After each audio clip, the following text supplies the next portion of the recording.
The Taliban have promised to improve Afghanistan's economy. To fulfill the financial needs, the new regime will have to rely on foreign aid. But there is no guarantee if the Taliban would get the required funds. Some major donors have already halted their support for Afghanistan, which is one of the world's poorest. And now the International Monetary Fund will prevent Afghanistan from gaining access to some $450 million in aid. Spokesperson for the International Monetary Fund, Gary Rice, said in a tweet that IMF's assistance to Afghanistan is withheld amid uncertainty over the status of the leadership in Kabul.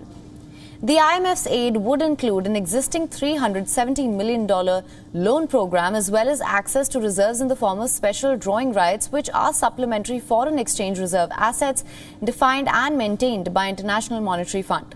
The IMF is set to distribute $650 billion on August 23rd to all eligible members, of which Afghanistan's share was valued at about $340 million. The World Bank has more than 24 development projects ongoing in the country and has provided $5.3 billion since 2002, mostly in grants. The status of those programs is unclear as the development lender works to pull staff out of the country.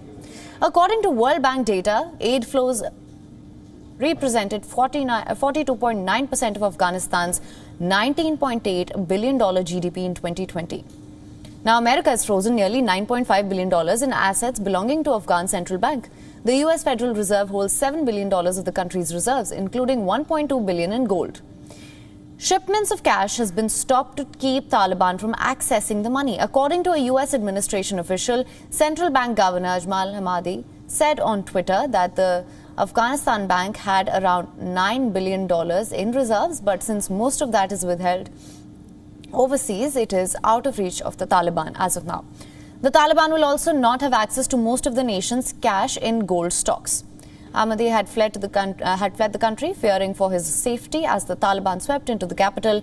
Meanwhile, Western Union has announced temporarily cutting off wire transfers to the country, which is another vital source of cash for the people there.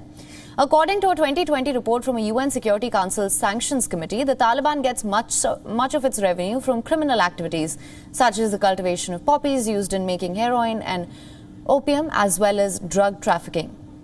Extortion of businesses as well as ransom from kidnapping also provide income. The report estimated that the group's revenues at $300 million to $1.5 billion a year.